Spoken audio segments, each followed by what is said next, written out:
आपने कभी सोचा है कि ये जो ज्यूज़ होते हैं यानी कि यहूदी, वो इतने ज़्यादा इंटेलिजेंट, इतने ज़्यादा स्ट्रॉन्ग, इतने ज़्यादा पावरफुल कैसे होते हैं? कैसे दुनिया की 70% से ज़्यादा यानी कि 70-75% से ज़्यादा इकॉनमी जो है वो ज्यूज़ हैंडल करते हैं और मैनेज करते हैं? कैसे दुनिया के सबसे इम्पॉर्टेंट डिसीजन मेकिंग के अंदर ज्यूज़ जो हैं वो आगे आगे होते हैं? क्यों उनको इतनी ज़्यादा प्रोमिनेंस दी जाती है? मतलब इसराइल मुर्दाबाद के नारों से थोड़ा सा आगे निकल के अगर सोचने की कोशिश करें तो उनमें ऐसा क्या है जो हम में नहीं है? क्यों वो दुनिया की इकॉनमी चला रहे हैं और क्यों हम अपनी ही इकॉनमी को सिर्फ दुरुस्त करने के बारे में या तो सोच रहे होते हैं या स्ट्रगल कर रहे होते हैं, या फिर तदबीरें करते हैं कि हमारी चीज़ें जो हैं वो एटलीस्ट चल जाएँ? ऐसा क्या है जो उनके पास है और हमारे पास नहीं है? वो भी हमारी तरह नॉर्मल ही इंसान है, उनके पास ऐसी क्या चीज़ थी जो कि वो इतना छोटा सा कंट्री होने के बावजूद इतना स्ट्रॉन्गर है? ऐसा क्या करते हैं, ऐसी क्या उनकी माएँ खाती हैं जो इतने इंटेलिजेंट बच्चे पैदा होते हैं? कभी इस बारे में आपने सोचा है? नहीं सोचा तो इस वीडियो को एंड तक देखें, शायद आपको थोड़ा सा कुछ समझ में आ जाए। यस, आज हम बात करने वाले हैं ज्यूज़ के बारे में इस पॉडकास्ट में, और I welcome you all to this channel Mind Fuel. I hope कि आपको ये वीडियो पसंद आएगी and this video is basically for parents, यानी माँ और बाप दोनों के लिए। अगर आपके बच्चे छोटे हैं तो प्लीज़, या आप बेबी प्लान कर रहे हैं या आपके बच्चे हो चुके हैं, तो प्लीज़ इस वीडियो को ज़रूर देखें, शायद आपके लिए हेल्पफुल साबित हो सके अगर आप इसको हेल्पफुल समझना चाहें तो लेट्स बिगिन द पॉडकास्ट। शुरू करते हैं शुरू से कि जो ज्यूज़ होते हैं ना, उनकी सबसे इम्पॉर्टेंट बात ये होती है कि वो अपनी ख़वातीन, स्पेशली उन ख़वातीन जिनके बच्चे होने वाले होते हैं, उनको वो बहुत ज़्यादा वैल्यू करते हैं।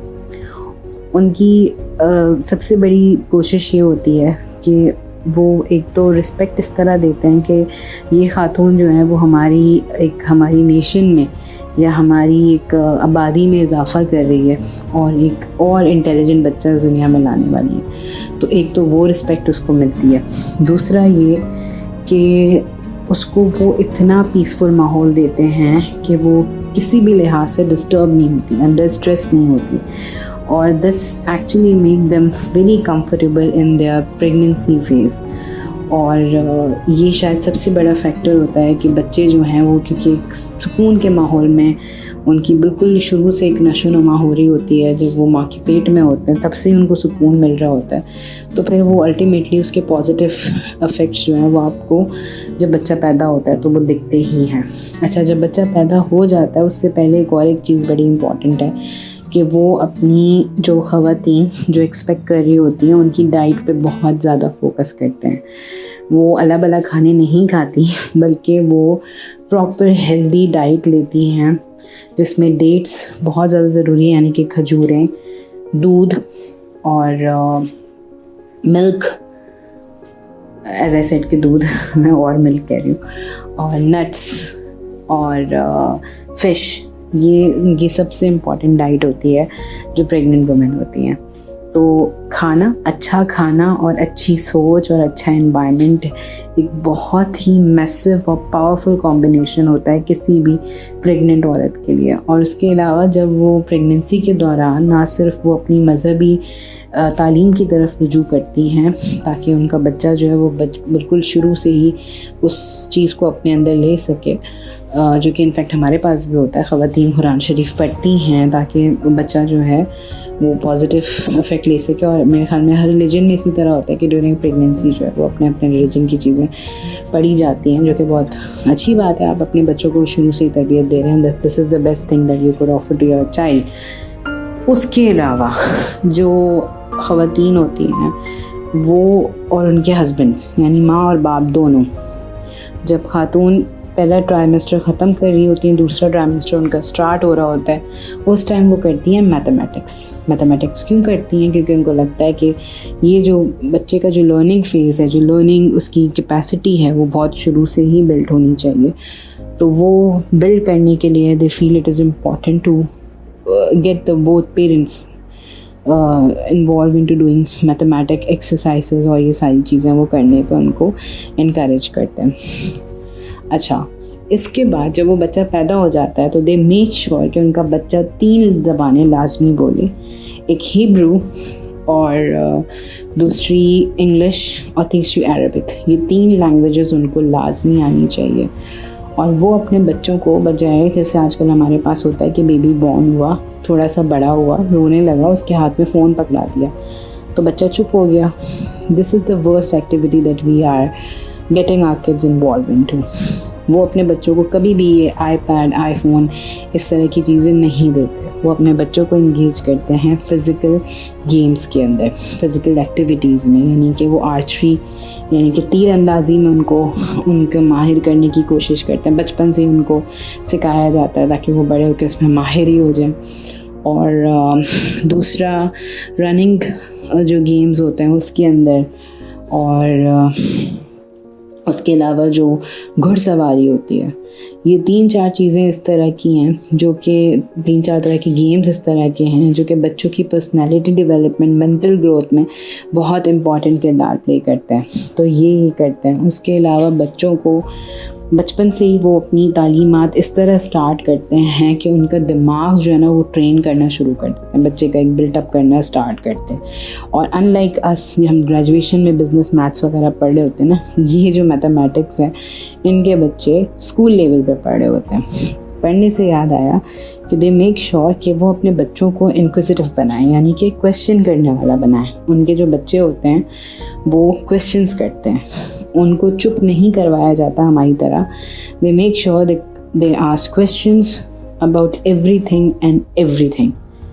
यस, तो वो इनकरेज करते हैं अपने बच्चों का सवाल करना ताकि उनको जवाब दिया जाए, उनकी जो लर्निंग कैपेसिटी है वो मज़ीद इंक्रीज़ की जाए।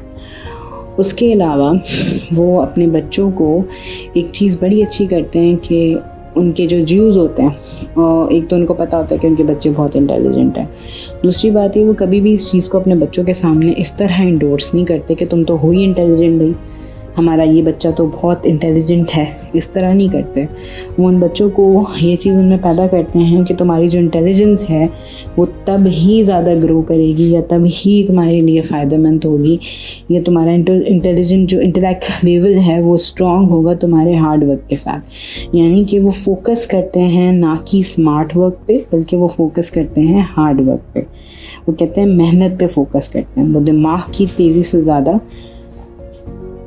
पर्सनैलिटी की तेज़ी, या आपने कामों की अपने दिमाग, मतलब दिमाग की तेज़ी ही बोलेंगे ना इसको उर्दू में, कैसे बोलेंगे, ऐसे बोलेंगे कि भाई वो स्मार्ट वर्क नहीं कर रहे होते, वो बेसिकली हार्ड वर्क कर रहे होते हैं। तो इस तरह वो अपने बच्चों को जो है वो एक्चुअली शार्प करते हैं और उनको फोकस्ड बनाते हैं। मतलब ये कि शुरू से उनके टारगेट्स सेट होते हैं, उन बच्चों को आज़ादी दी जाती है कि वो, उनको देखा जाता है कि किस तरफ उनका रुझान है। फिर उनको मेक श्योर किया जाता है कि अच्छे से उनकी काउंसलिंग हो, सारी चीज़ें हों, और फिर वो प्रॉपर उस फील्ड में अपने आप को डेवलप करें, एक्सेल करें। तो उन बच्चों को आज़ादी होती है इन चीज़ों में।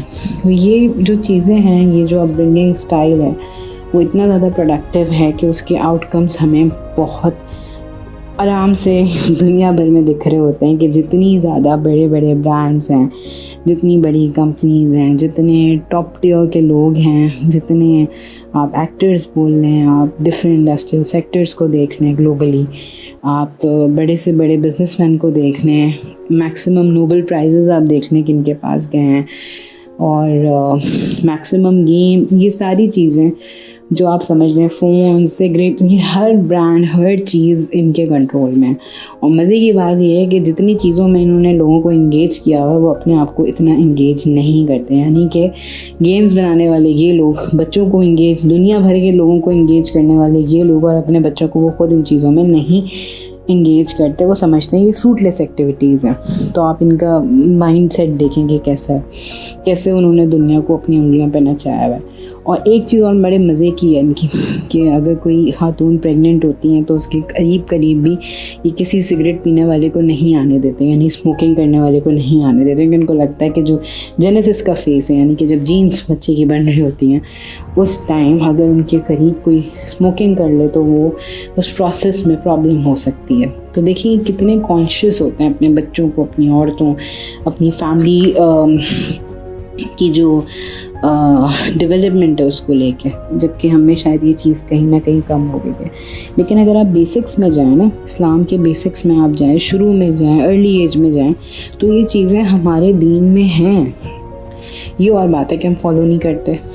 एक उरूज था इस्लाम का, अभी भी है अल्हम्दुलिल्लाह अल्हम्दुलिल्लाह, लेकिन मुसलमानों का एक उरूज था जब मुसलमान दुनिया पे हुकूमत करते थे। ये वो दौर था जब मुसलमान बाकी में इस्लामी तालीमात को फ़ॉलो कर रहे होते थे, जो एक हमें अपब्रिंगिंग के तरीके बताए गए उनको फ़ॉलो कर रहे होते थे। तो वो एक हमारा राइज़ था।